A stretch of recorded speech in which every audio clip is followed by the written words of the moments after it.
Hello, and thank you for tuning into Gummi Ship Radio, the podcast where two childhood girlfriends synthesize their brains to comprehensively figure out what exactly is Kingdom Hearts lore. As a gentle reminder, this podcast sporadically contains spoilers throughout all of the Kingdom Hearts installments. Each season of Gummi Ship Radio will follow the release order of the video game series, and episodes are chronological with the events of the game of the season. We strongly recommend listening in order, so proceed at your own caution. I'm one half of that brain, Brittany. And I'm the other half, Victoria. And today we are diving into Deep Jungle, where I'll be leading us through that world. And then Brittany will finish us out with our return to Traverse Town. So, Deep Jungle. Let's talk about that. It's so funny because I have so many fond memories of playing Deep Jungle as a kid. And I know I've said this every episode since we started this, that this was one of the last worlds I played before completely stopping. So I have very fond memories of the music. I can hear the music in my head right now. Fighting Sabor, all the monkey type Heartless. I have very fond memories of it because it felt like a very fulfilling world. In retrospect, it's definitely a lot. We were saying this the last episode, it's really wild how they packed so much of harder worlds in the beginning of this game. For sure. Where this too felt like this could have been later in the series. This did not read to me the second world that you jump into. You know what I mean? Definitely. And I remember pretty clearly the trailer for the game coming out.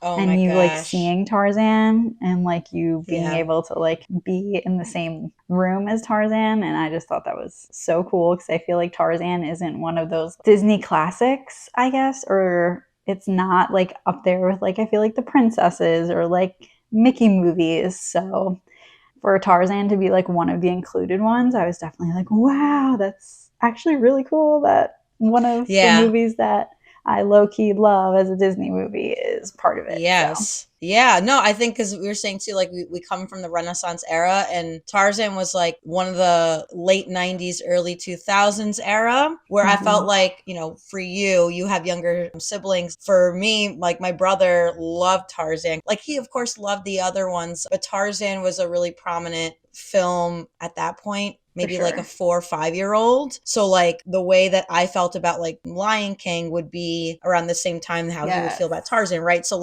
Tarzan probably meant a lot to your younger siblings, and so Tarzan inherently meant a lot to me because of my brother. Yeah, and I so see what you mean about the trailer. I could see Tarzan with the stick, just doing the whole thing, and this is oh my god, it was so good. No, I totally agree, and I felt this was such a great world in and of itself for itself. However, I know we're not gameplay, but I mean, a lot of our banter is going to be gameplay based just because this world is crazy.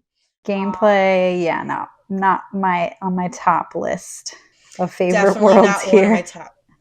Agreed. Very, very, very agreed. Still good. Still iconic worlds for sure. Still iconic. All right, well, let's get into it. So we're starting our episode off with Deep Jungle. In a world of treetops and vines, we meet Tarzan, Jane, and their suspicious friend Clayton, as the Heartless seemingly target gorillas who are friends to many, but a foe to only one. Gorilla. That's the first thing that pops in my head. Gorilla. That is odd, and it's honestly just an actually funny movie. So much of the line, it's both so funny and so heart-wrenching. Oh it's so sad emotional. From beginning to end. It's so fucking sad. But the gorilla, it's still one of my favorites. Oh, never getting over gosh. That. Hell no. All right, jumping in. So as we approach this new jungle world, Goofy cautions that King Mickey could be there. But Donald protests to not land there because, as he says it looks like a backwater dump, which is objectively hilarious. Sora insists on landing there because Riku and Kairi might be there, and their struggle results in a crash landing that separates the trio. Sora lands in a treehouse where Sabor the leopard is waiting for him and attacks, no questions asked. I really, again, you're throwing grown men against me and now you're throwing a fucking leopard at me. Yes. I was like, I'm gonna die. Like, I don't know how much life this leopard has. This leopard was really scary in the movies. So I was scary. like, this is insane. I was so scared. But a little bratty part in me was like happy because I was fighting by myself and I didn't have to worry about them again. So that was my little tidbit about Sabor. Did Sabor scare the pants off you too? Yes, he did. Just because in the movie he was so scary. So scary. So I was Very definitely scary. intimidated by him. And yeah, it just brought me back to that kind of feeling. But yeah, I was definitely happy to fight alone. I was a little happy to fight alone, if I'm being low-key. a little honest. Just low-key, that's all. So we fight him, and just as we think we've defeated him, Sabor regains himself, comes back for seconds, but at the last moment, Tarzan, the one and only man in dreads and a loincloth, comes in and saves Sora. So Sora tries to ask him if he knows where his friends are, and Tarzan seems to know. Excitedly, Sora almost describes Goofy and Donald as the friends he's looking for, but stops himself and instead asks if he's seen Riku and Kairi. He even thinks he sees Kairi behind Tarzan. Tarzan responds, "Friends here," and that's good enough for Sora.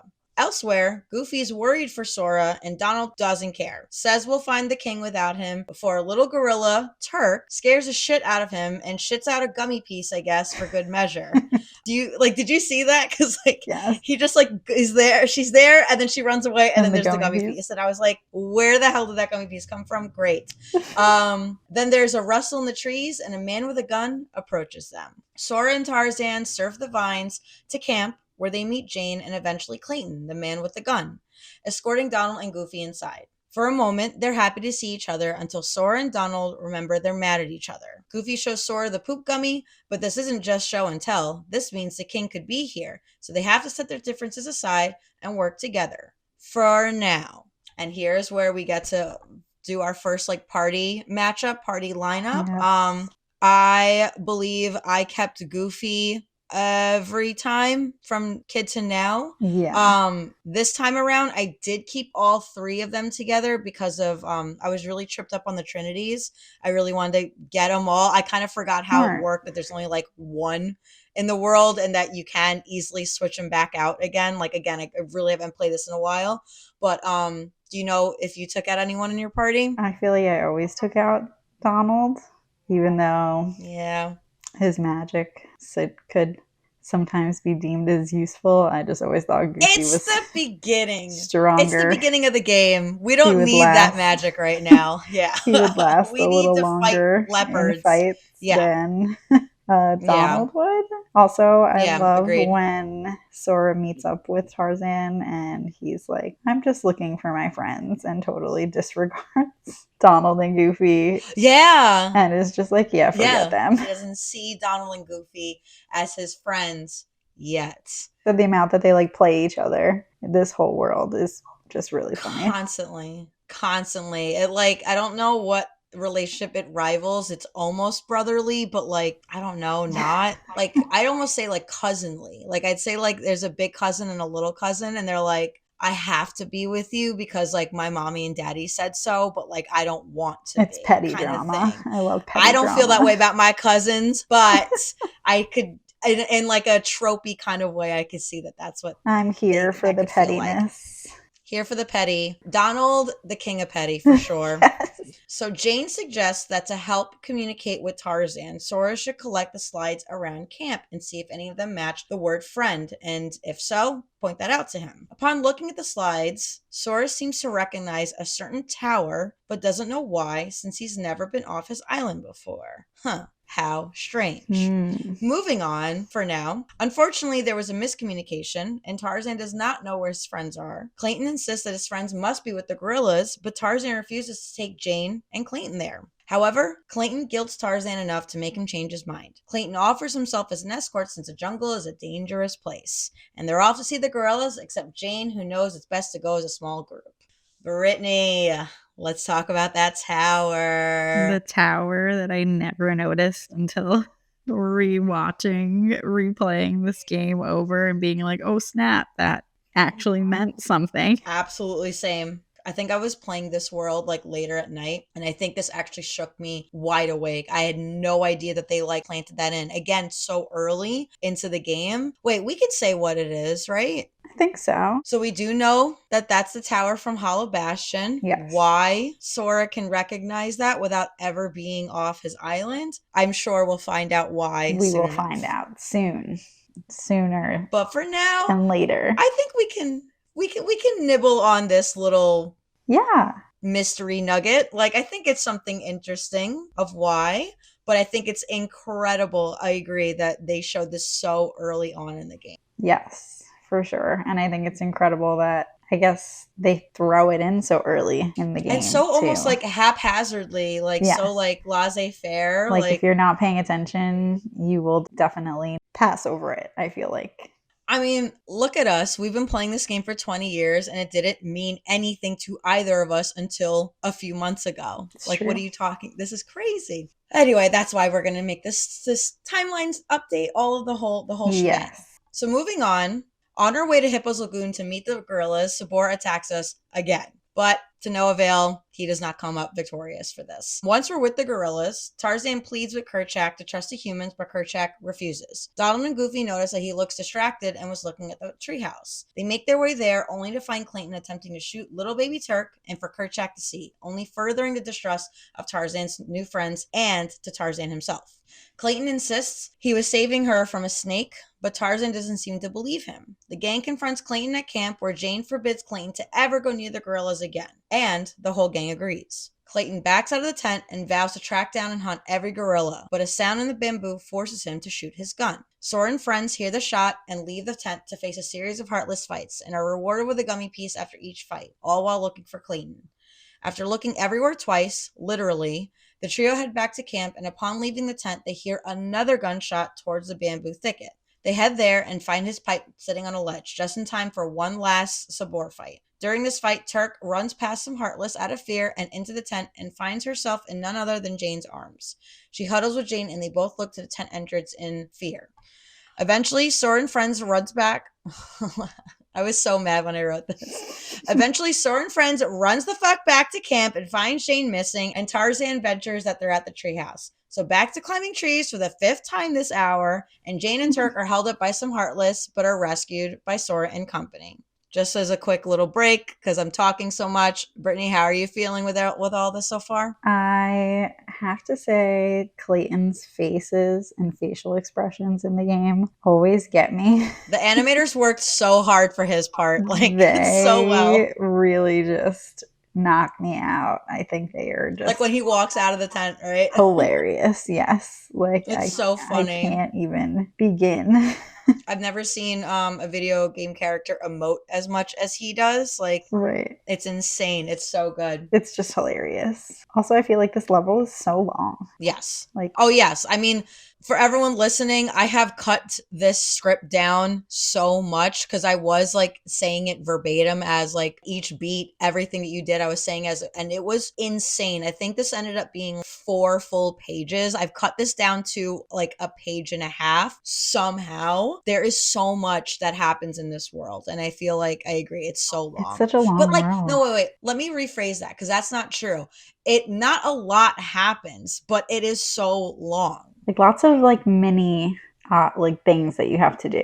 Well, that series of Heartless fights where you get a gummy piece at the end of it, like that, I think the entirety of that takes like 20 minutes. Like it's so long, and it's not really furthering because then you have to go back into the tent and then you hear like the gunshot again, and then you got to leave the camp again, and then it's like so many little things that you have to do. A lot of littles and a lot of like returning and going back to before furthering the story. Definitely. Anyway, I just came here to say that Hippo's Lagoon was my living hell, and that whole fight of rescuing Turk and Jane was also the worst. Like this whole black fruit, like beating up the black fruit thing was like truly not my favorite, to put it as kindly as whatever. Hippo's Lagoon, like falling through yes off the tree and everything like that.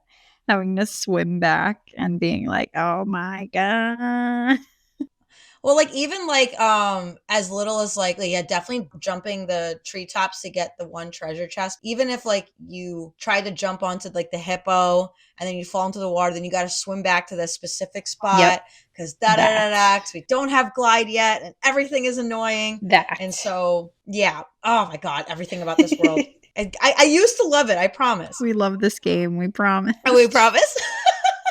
That's going to be our new log line. We love this game. We promise.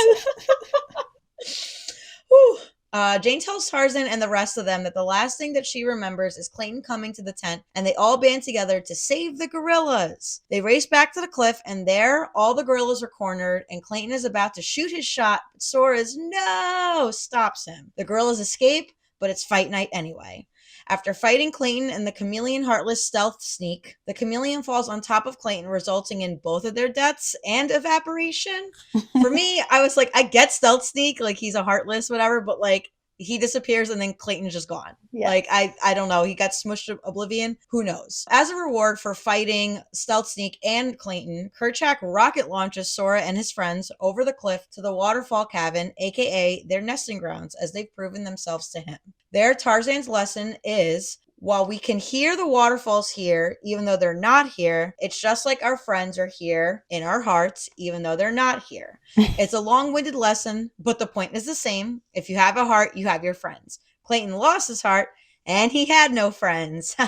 Sora and Donald make up, and they're back to all for one. The nesting grounds reveal the keyhole of this world beneath the butterflies, and another gummy piece is spit out after locking. Sora and Donald and Goofy bid their new friends Tarzan and Jane goodbye, and make their way back to Traverse Town to talk to Leon about this new gummy piece.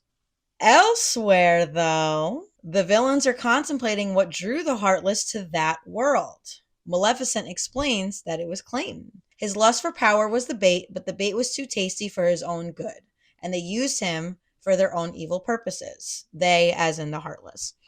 They begin to worry. They, now as in the villains. The villains begin to worry that Sora is finding too many keyholes, but Maleficent assures them that he won't find all of them. And it's not like he knows everything. It's not like he knows about their other plan to do with the princesses. Right. And it's here we see where Alice has ended up, here at the clutches of the villains.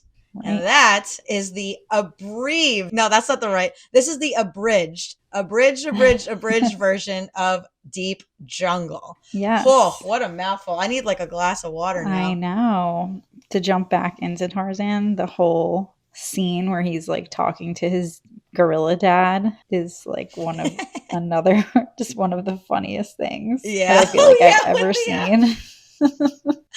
Well, it's the part where Goofy's like, you guys catch any of that? And Donald's like, nope. Yeah. I have no.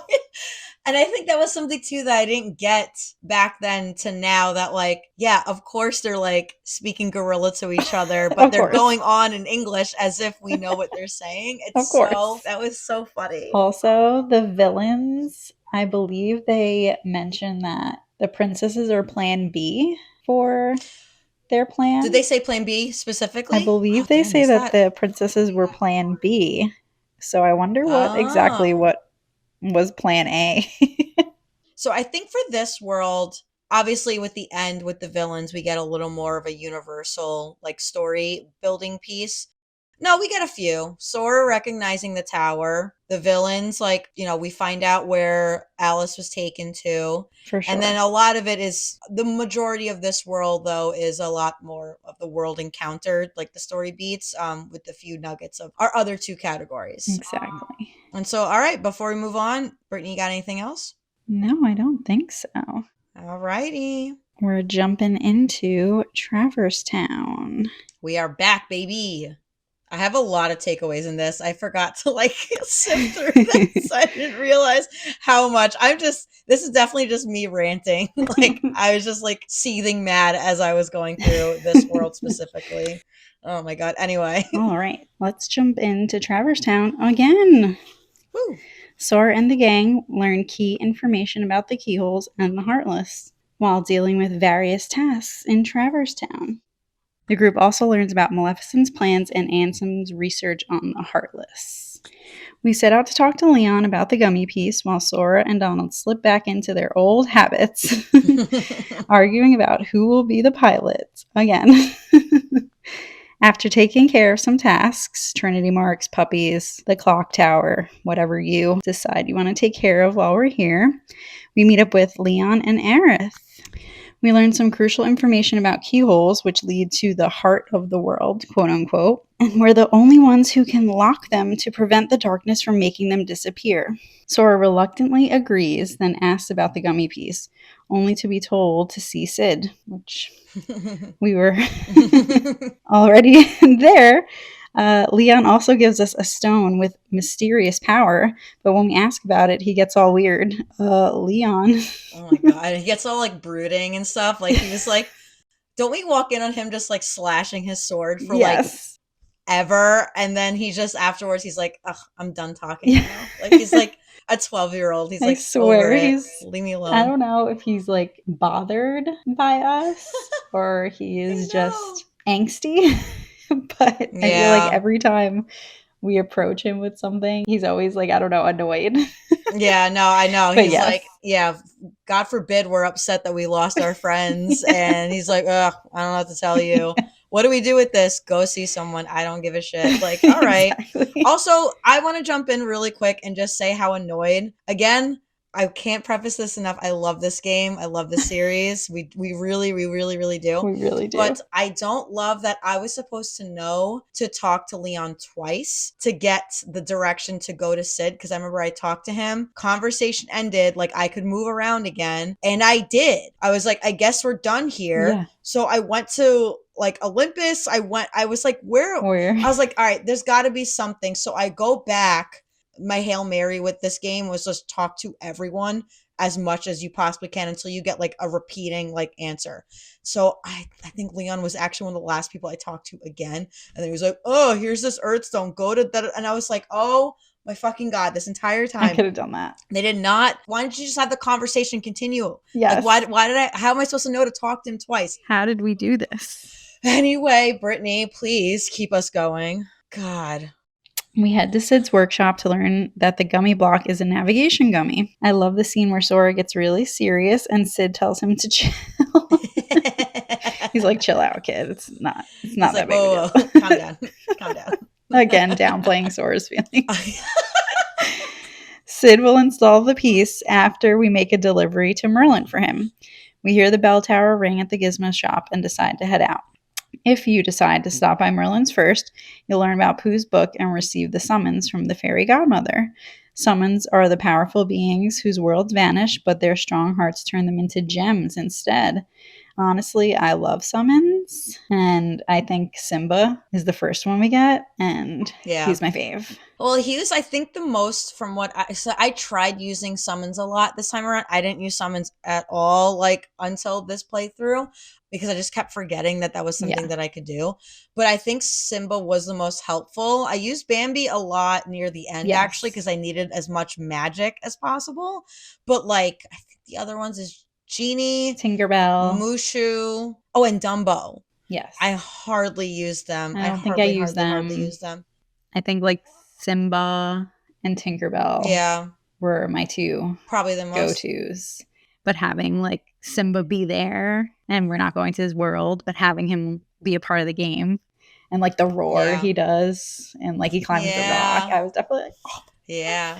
This is so cool. So yes, I was a summon queen there for sure. I think it's also just quick to say that when you go into Merlin's, there's this like another little like is Kyrie here thing for Sora. Mm-hmm. They play that very iconic Kyrie theme song, and she's saying some not weird things, but like they have Kyrie like show up a lot in his like sort of daydreaminess in the beginning of this game, a lot, and then they kind of stop, and then like that's what I think a lot of where they decided the order of operations of where to put the hardest worlds and the Kyrie like flashbacks and stuff. I mean, I'm fine with seeing it in the beginning. I just felt like we didn't see it a whole lot after this encounter in Traverse Town. But anyway, that's what I wanted to throw in there. For sure. All right, next we head to the Gizmo shop where we finally see Riku. We show off our Keyblade skills and let him know we're masters now. Leave it to who? So corny. After another spat with Donald, Riku mysteriously disappears. And Sora casually remarks, oh well, at least he's okay. It's like, you've been looking for this dude everywhere. And we see him and now he's gone. And you're like, all right, it's okay. He's good. Where Sora places his urgency is crazy. Because, like, hooded figure shows up at his island. He goes, huh, that's weird. Yeah. Anyway, let me go grab this mushroom. I've been looking for Riku, and I'm like, well, great. At least he's not dead. Like, he's alive. What? Like, take another lap around. Make sure that he's still nearby. Like, what are you doing? So funny. Ugh, so funny. We meet up with the Final Fantasy gang who share some important info about Maleficent. She uses the Heartless and destroyed their world, so they warn us not to mess with her. They also mention Ansem, their former leader, who has reports on the Heartless, but they were scattered and Maleficent likely has most of them. We see that Maleficent is manipulating Riku, turning him against Sora, and he seems to leave with her. Then we get Warp. Finally. Amazing! And we are told to check out the old bell tower. After dealing with the boss fight there, we are able to lock Traverse Town.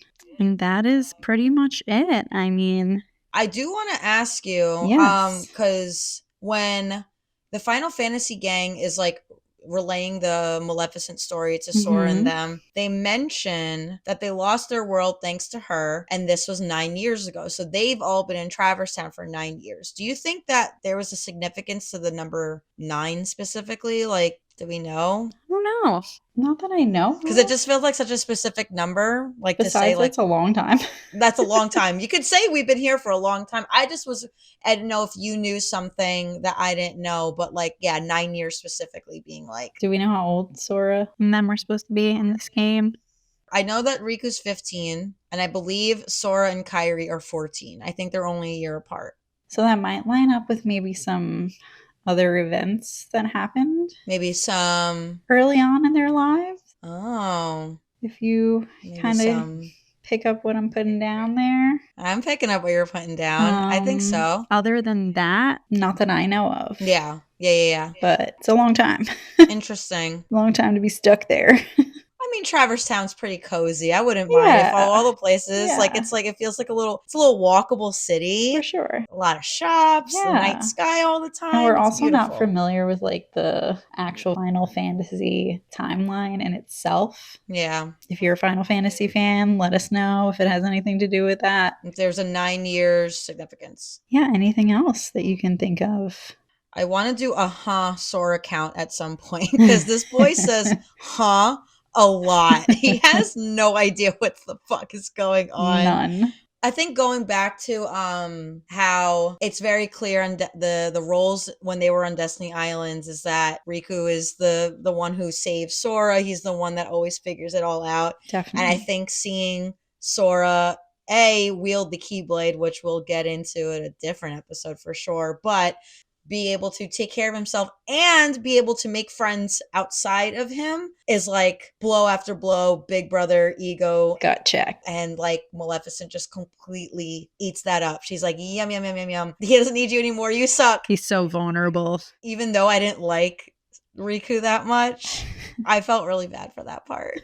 I was like, oh. You're nicer than me because I definitely was like, look at Riku flipping so fast. He didn't even give it a chance. Didn't even come with me. Didn't even try to help me. Nope.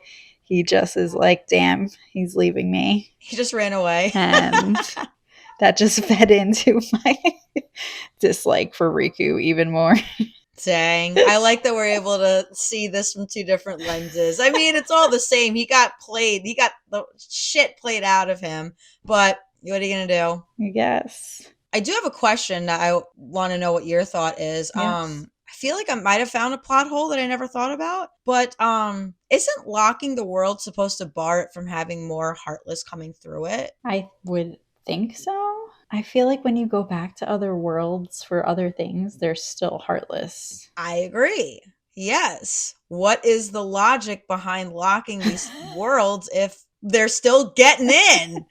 Like, I get it for my leveling up, I get it for my farming, I get it from a gameplay aspect, but from a storyline aspect, isn't locking a world supposed to stop the Heartless from coming through? This might just be a plot hole. This is true. Right? I mean, unless they were there and like we didn't get rid of them all. But yeah, I mean, sure. This is the remaining of them. Sure, whatever. But, even though we get yeah. new ones as the storyline goes on. Anyway, if someone has an answer for that, I think you'll let us know whether I want it or not. But that was something I wanted to throw your way, Britt. I wanted to see what you thought about that. Do you have anything more you wanted to add? No, I think we got all that we can get out of that. Okay, perfect. So now that we've kind of gotten everything that we wanted off our plate of anything else we wanted to discuss about our revisit to Traverse Town, it's time to update our storyline. So starting with Deep Jungle, since I led Deep Jungle, for the protagonist story category, what we learn is Sora and Donald's argument leads to a crash landing, and they eventually make up, teaching them that your friends are always in your heart. We also learn that Sora recognizes the Hollow Bastion Tower, but we don't know why. Moving into the world encountered, Tarzan meets Jane, here to study the gorillas, and Clayton secretly wants to hunt them. Tarzan's pack leader and father, Kerchak, doesn't trust the humans. Tarzan and friends take down Clayton after he rounds up all the gorillas to shoot them down, and Kerchak trusts the remaining humans. For the universe's story, Sora recognizes the mysterious tower from Hollow Bastion, and the villains have a secret plan to do with keyholes and princesses. So that would be our storyline update through what we learned in Deep Jungle.